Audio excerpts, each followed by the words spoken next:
दोस्तों पिछले वीडियो में हमने आपको ईपीएफ का इम्पोर्टेंस बतलाया था, साथ ही साथ नवनियुक्त शिक्षकों की आवश्यकता पर चर्चा किया था कि नवनियुक्त शिक्षकों को ईपीएफ की कितनी आवश्यकता है। इसके साथ साथ हम ईपीएफ संबंधी हर प्रश्नों के उत्तर दिए थे। अगर आपने यह वीडियो नहीं देखा है तो डिस्क्रिप्शन में लिंक है, जरूर देखें। आज की इस वीडियो में हम बात करेंगे कि ईपीएफ प्रपत्र को भरने का सही तरीका क्या है, how to fill EPF format. साथ ही साथ हम आपको यह भी बतलाएंगे कि इस प्रपत्र को भरने में कौन कौन से डिटेल की आवश्यकता होती है। इतना ही नहीं, इस प्रपत्र के साथ आपको कौन कौन से डॉक्यूमेंट संलग्न करने होंगे। अंत में इस फॉर्मेट को आपको कहां जमा करना है ताकि आपका ईपीएफ अकाउंट आसानी से खुल जाए।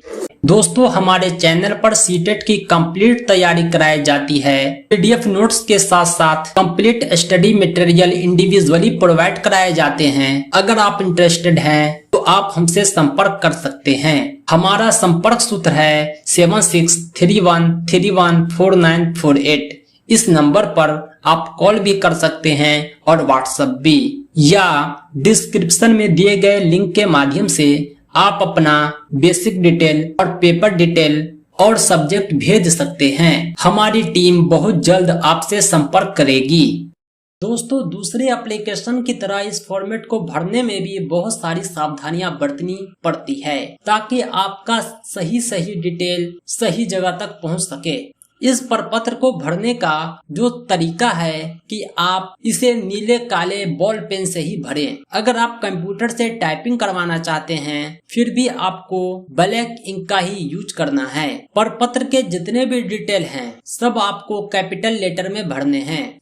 इस प्रपत्र का मैं आपको प्रारूप उपलब्ध कराऊंगा, इसे आप डिस्क्रिप्शन से डाउनलोड कर सकते हैं। लेकिन उससे पहले मैं आपको यह बतलाना चाहूंगा कि इसको भरने में कौन कौन सी जानकारियां अनिवार्य है जिसे आपको जानना जरूरी है।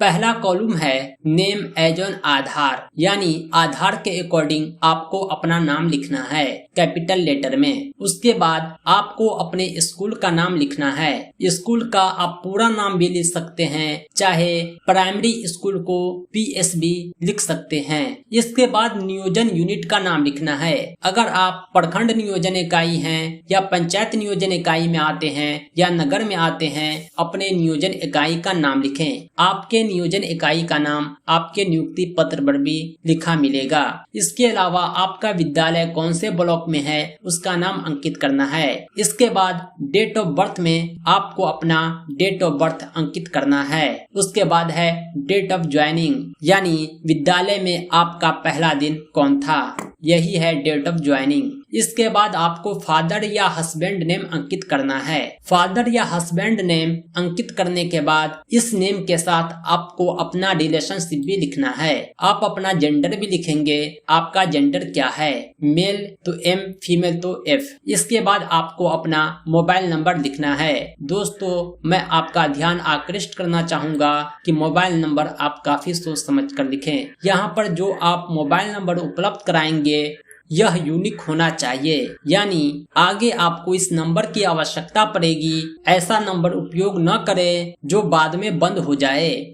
और अगर आपके घर में एक से अधिक ईपीएफ होल्डर हैं, नवनियुक्त शिक्षक हैं, तो आप दोनों अलग अलग मोबाइल नंबर यूज करें, क्योंकि यहाँ मोबाइल नंबर एक यूनिक नंबर की तरह यूज होता है। इसके बाद आपको अपना ईमेल आईडी अंकित करना है। इसके बाद आप अपना क्वालिफिकेशन लिखेंगे। क्वालिफिकेशन में आप अपना हायर क्वालिफिकेशन भी लिख सकते हैं, लेकिन मुनासिब यह है कि आप intermediate plus DElEd plus CTET लिखें या BA plus BEd plus CTET लिखें। इस तरह आप लिख सकते हैं। नेशनलिटी में इंडियन हो जाएगा। डिसेबिलिटी टाइप में यस उनके लिए है जो दिव्यांग हैं, अन्यथा आपको नो फिल करना है। इसके बाद आपको अपना अकाउंट नंबर लिखना है, वो अकाउंट नंबर जो आपने पद स्थापना विवरणी में भरकर बीआरसी में जमा किया था, यानी एसबीआई का बचत खाता संख्या। इसी अकाउंट का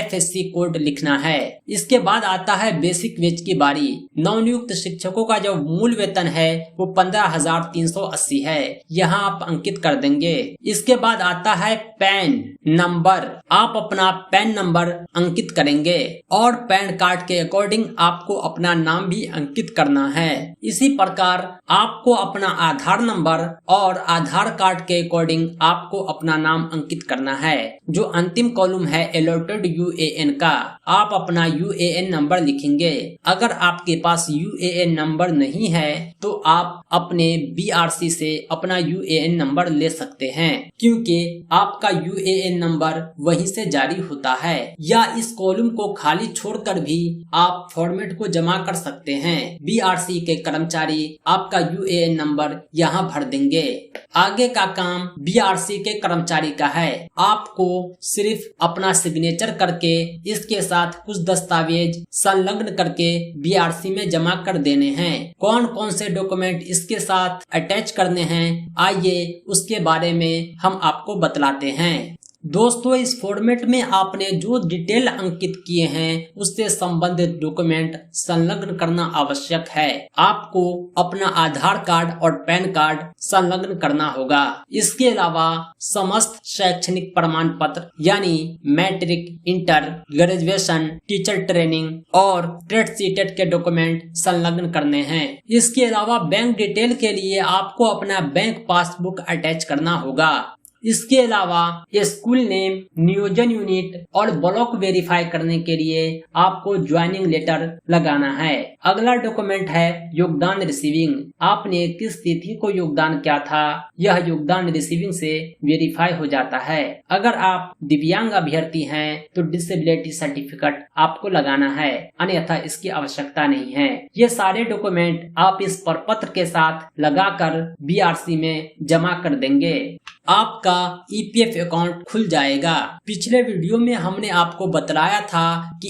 EPF अकाउंट खोलना नवनियुक्त शिक्षकों की जिम्मेदारी नहीं बल्कि शिक्षा विभाग की जिम्मेदारी है। आपका काम सिर्फ इतना है कि आप अपने डिटेल निकटतम शिक्षा विभाग की इकाई को पहुंचा दें। जो आपका निकटतम इकाई है वो BRC है। BRC सारे डिटेल DPO ऑफिस पहुंचाती है। वहां से जिला स्तर पर EPF अकाउंट का काम होता है।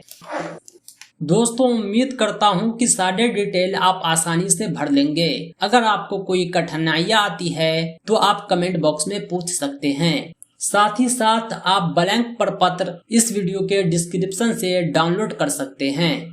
दोस्तों, वीडियो को अंत तक देखने के लिए आपका बहुत बहुत धन्यवाद। इसी तरह की इन्फॉर्मेटिव वीडियोज के लिए, ज्ञानवर्धक जानकारी के लिए हमारे YouTube चैनल टीचर रहमत को जरूर सब्सक्राइब करें। साथ ही साथ इस वीडियो को लाइक और शेयर करें। यह वीडियो आपको कैसा लगा कमेंट करके जरूर बतलाएं। बेहतर एग्जाम प्रिपरेशन के लिए, ऑथोराइज एजुकेशनल इंफॉर्मेशन के लिए आप हमारी वेबसाइट www.teacherrahmat.com को जरूर विजिट करें। यहाँ TET, CTET, CET, BEd, SSC, railway आदि परीक्षाओं का कंप्लीट स्टडी मटेरियल आपको मिल जाएगा। प्रीवियस ईयर क्वेश्चन का सॉल्यूशन और explanation, chapter wise test series, online mock test, quiz, प्रत्येक टॉपिक का PDF नोट्स आप यहां से प्राप्त कर सकते हैं। इस वेबसाइट तक आसानी से पहुंचने के लिए आप हमारा एंड्रॉयड ऐप इस वीडियो के डिस्क्रिप्शन से जरूर डाउनलोड करें। साथ ही साथ हमारी हर अपडेट सबसे पहले पाने के लिए आप मुझे टेलीग्राम, फेसबुक, ट्विटर पर फॉलो करें।